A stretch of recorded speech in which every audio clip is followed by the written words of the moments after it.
ये कायर है, ये गृह मंत्री कायर है, ये संसद में बोलने से घबराता है। आपने नरेंद्र मोदी को युग पुरुष कैसे बता दिया? आपने अपने पद को कलंकित किया है। जब आपने संविधान की मर्यादा का उल्लंघन किया है तो फिर आपकी मिमिक्री होगी, करेंगे लोग मिमिक्री। इसीलिए तो मिमिक्री हुई आपकी। उन्होंने जनता की कंगाली देखी तो अपना वस्त्र त्याग दिया, वो एक लंगोटी में पूरा हिंदुस्तान घुमा।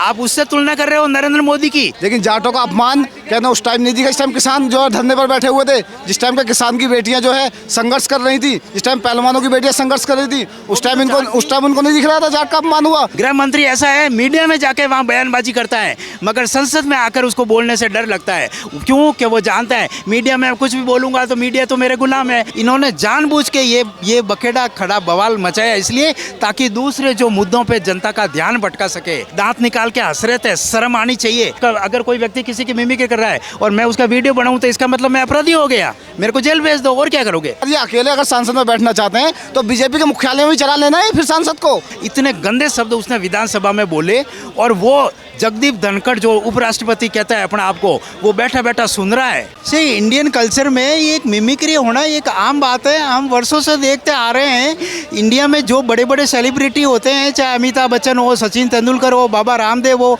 लालू यादव हो, मुलायम सिंह यादव हो, जो भी बड़े सेलिब्रिटीज होते हैं और जो कलाकार लोग होते हैं, वो उनकी हूबहू आवाज़ में नकल करते हैं और ये कॉमेडी करते हैं, मिमिक्री होती है। तो मिमिक्री होने से किसी का अपमान हो ही नहीं सकता। कैसे हो सकता है मिमिक्री से अपमान? ये बिल्कुल गलत बात है। इन्होंने जानबूझ के ये बखेड़ा खड़ा बवाल मचाया, इसलिए ताकि दूसरे जो मुद्दों पे जनता का ध्यान भटका सके।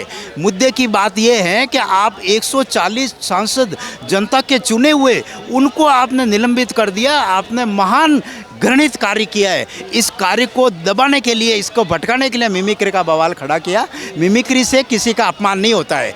अपमान कैसे होता है? किसी को आप गाली गलौज करते हो। संसद में रमेश विदुलुडी, ये जो बीजेपी के सांसद थे, इन्होंने जो बसपा के सांसद दानिश अली का निकृष्ट शब्दों में गाली गलौज किया संसद में। मैं आपके सामने वो शब्द भी नहीं बोल सकता, इतने गंदे शब्द उसने विधानसभा में बोले। और वो जगदीप धनखड़ जो उपराष्ट्रपति कहता है अपने आप को, वो बैठा बैठा सुन रहा है।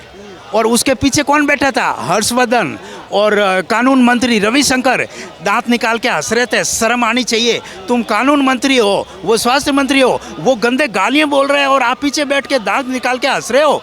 और ये उपराष्ट्रपति कोई भी एक्शन नहीं लेता। अरे उसको तो निलंबन कर देना चाहिए था रमेश विदुलुडी को। रमेश विदुलुडी जैसे सांसद जो इतना गाली गलौज करता है, संसद में गंदी गालियां बोलता है, उसको तो आप कुछ नहीं करते। और बेचारे वो 140 सांसद, उनको आप निलंबित कर देते हो। आपने क्यों निलंबित किया? उन्होंने मांग क्या थी? उन्होंने तो यही तो मांग की कि भाई, कहा जा रहा है कि संवैधानिक पद पर थे इसलिए मिमिक्री हुई, उनका अपमान किया गया है। अरे तो आप संवैधानिक पद के ऊपर हो और आपने बीजेपी के नेता नरेंद्र मोदी को महामानव बता दिया, युग पुरुष बता दिया। युग पुरुष ये शब्द है उसके, जगदीप धनखड़ उपराष्ट्रपति के, कि महात्मा गांधी के बाद में कोई देश में युग पुरुष है तो नरेंद्र मोदी है। अरे आपने संवैधानिक पद पे बैठे हो, आपने उपराष्ट्रपति के पद को कलंकित किया है। एक उपराष्ट्रपति के पद पर बैठा हुआ व्यक्ति किसी भी पार्टी के व्यक्ति का महिमा मंडन नहीं कर सकता। एक उपराष्ट्रपति के पद पर जो व्यक्ति होता है, उसकी निष्पक्ष विचारधारा होती है, उसका जो दृष्टिकोण है सभी पार्टियों के प्रति समान रवैया होता है। आपने नरेंद्र मोदी को युग पुरुष कैसे बता दिया? आपने अपने पद को कलंकित किया है। जब आपने संविधान की मर्यादा का उल्लंघन किया है तो फिर आपकी मिमिक्री होगी, करेंगे लोग मिमिक्री। इसीलिए तो मिमिक्री हुई आपकी। आपने नरेंद्र मोदी को युग पुरुष क्यों कहा? इसका जवाब दीजिए। इसका जवाब अगर वो दे सकते हैं, कोई है इनको प्रश्न पूछने वाला उपराष्ट्रपति से? आपने किसी पार्टी के व्यक्ति को युग पुरुष कैसे कहा? महात्मा गांधी तो ठीक है, हो गए, वो तो राष्ट्रपिता थे। उन्होंने जनता की कंगाली देखी तो अपना वस्त्र त्याग दिया, वो एक लंगोटी में पूरा हिंदुस्तान घुमा। आप उससे तुलना कर रहे हो नरेंद्र मोदी की? नरेंद्र मोदी तो लाखों का सूट पहनता है और वो महात्मा गांधी तो बेचारा लंगोटी पहनता था। उससे तुलना कर रहे हो आप नरेंद्र मोदी की? कहा जा रहा है कि टीएमसी सांसद ने मिमिक्री की, ठीक है, अलग बात है, पर उसके ऊपर से राहुल गांधी वहाँ पर बैठकर वीडियो शूट कर रहे हैं, इसके ऊपर बवाल ज़रा मचा।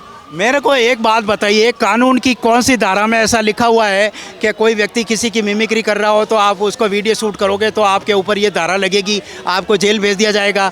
अगर उन्होंने कुछ अपराध किया है तो राहुल गांधी को जेल भेज दो, इसमें क्या है? निश्चित बात है, अगर आपको लगता हो कि कोई मिमिक्री कर रहा है और उसका अगर कोई व्यक्ति किसी की मिमिक्री कर रहा है और मैं उसका वीडियो बनाऊं तो इसका मतलब मैं अपराधी हो गया, मेरे को जेल भेज दो, और क्या करोगे? ये फालतू की बात है, ये बेकार की बात है, इसमें कुछ नहीं है। मिमिक्री करना कोई किसी का, मिमिक्री करना एक कला है, मैं तो एक कला मानता हूँ, मैं इसको अपमान नहीं मानता मिमिक्री को। कहा जा रहा है जाटों का अपमान, कहा जा रहा है सर, कहा जा रहा है कि जाटों का अपमान हुआ है। देखिए आज ये कह रहे हैं जाटों का अपमान हुआ है इसमें, लेकिन जाटों का अपमान कहना उस टाइम नहीं दिखा, इस टाइम किसान जो है धरने पर बैठे हुए थे, जिस टाइम का किसान की बेटियां जो है संघर्ष कर रही थी, जिस टाइम पहलवानों की बेटियां संघर्ष कर रही थी, उस टाइम उनको नहीं दिख रहा था जाट का अपमान हुआ। अरे यही लाल किला है, जब 2014 में जब पहली बार जब प्रधानमंत्री बने थे नए नए, उस टाइम पे उपराष्ट्रपति जो थे वो हामिद अंसारी जी थे, तो उस टाइम जो है झंडे को सैल्यूट जब दिया गया था तो सैल्यूट देने का टाइम नहीं था, लेकिन नरेंद्र मोदी जी उस टाइम नए थे, उन्होंने सैल्यूट दे दिया। वो जो उपराष्ट्रपति थे हामिद अंसारी जी, उन्होंने सैल्यूट नहीं दिया क्योंकि वो पुराने, तो उनको प्रोटोकॉल का पता था उस टाइम, तो उसके ऊपर उपराष्ट्रपति जी का इतना मजाक बनाया गया। और लेकिन बात को उपराष्ट्रपति के यहाँ से खुद प्रेस कॉन्फ्रेंस करके बताया। युवा हैं, आपको क्या लगता है ये जो मुद्दा उठाया जा रहा है, ये बिना बात का मुद्दा है क्या? ये मुद्दा इसलिए उठाया जा रहा है, जो सांसद निलंबित हुए हैं उनको दबाने के लिए, क्योंकि आज जो है लोकतंत्र की हत्या हो रही है। ये जो हैं ये नहीं चाहते कि विपक्षी लोग जो है सांसद में बैठें, तो ये चाहते हैं कि हम जो है अकेले सांसद में, अगर सांसद में बैठना चाहते हैं तो बीजेपी के मुख्यालय में भी चला लेना है फिर सांसद को, ये सांसद में बैठने की जरूरत क्या पड़ी है? देखिए सांसद का मतलब यह है उसमें विपक्षी भी बैठेगा, पक्ष वाला भी बैठेगा, और हर आदमी को एक अपना हक, अपनी बात कहने का अधिकार है और उसका हक है। दूसरी बात ये एक सांसद 15-15, 20-20 लाख लोग चुनते हैं, वो उसमें आगे बैठते हैं, पूरे देश को जो है, पूरे देश की आवाज़ को वो रखते हैं सांसद में, लेकिन आप उनको दबाने की कोशिश कर रहे हैं। वो जो 140 सांसद इन्होंने निलंबित किया, 40, हाँ। तो 140 लगभग, तो उनका अपराध क्या था? वो उन्होंने यही तो मांग की कि गृह मंत्री संसद में आकर जो सुरक्षा चूक हुई है उसके मामले में अपना स्पष्टीकरण दे। मगर लोकसभा के स्पीकर क्या जवाब देते हैं कि ये मामला हमारे अंदर का है, इसलिए हम निपटा लेंगे, इसमें गृह मंत्री को आने की जरूरत नहीं है। क्या बोलते हैं? ये मामूली बात है, मामूली बात है। अगर मामूली बात है तो आपने उन अपराधियों के ऊपर यूएपीए जैसा खतरनाक धाराएं क्यों लगाई? यूएपीएस वो धाराएं जब लगाई जाती है जब कोई आतंकवादी अंदर हथियारबंद साथ आता है, उनके पास बेचारों के पास कोई हथियार नहीं था और उनका कोई हत्या करने का इंटेंशन भी नहीं था, फिर उनके ऊपर वो धाराएं क्यों लगाई? अगर यही तो स्पष्टीकरण चाहते हैं विपक्ष कि आप संसद में आकर स्पष्टीकरण दें। गृह मंत्री ऐसा है, मीडिया में जाके वहाँ बयानबाजी करता है, मगर संसद में आकर उसको बोलने से डर लगता है। क्यों? कि वो जानता है मीडिया में कुछ भी बोलूँगा तो मीडिया तो मेरे गुलाम है, मीडिया तो अपनी है, वो मेरे से प्रश्न पूछेगा नहीं, और संसद में बोलूँगा तो ये मेरे ऊपर वापस प्रश्न पूछेंगे, मैं फिर क्या जवाब दूंगा? ये कायर है, ये गृह मंत्री कायर है, ये संसद में बोलने से घबराता है, इसलिए ये मीडिया में बयानबाजी करता है, संसद में नहीं बोलता है। ये जो बिल थे, खास जो बिल थे वो पास हो गए हैं अब, ठीक है ना? 146 सांसदों की गैर हाजिरी में, क्या कहना चाहेंगे इस पर? अब इन्होंने कौन से बिल पास किए मेरे को जानकारी नहीं, पर मैं तो एक जानता हूं कि देश के लिए सबसे महत्वपूर्ण बिल जो इनको पास करना चाहिए था वो इनके दिमाग में नहीं आता है। सबसे बड़ा बिल कौन सा है? जनसंख्या नियंत्रण बिल।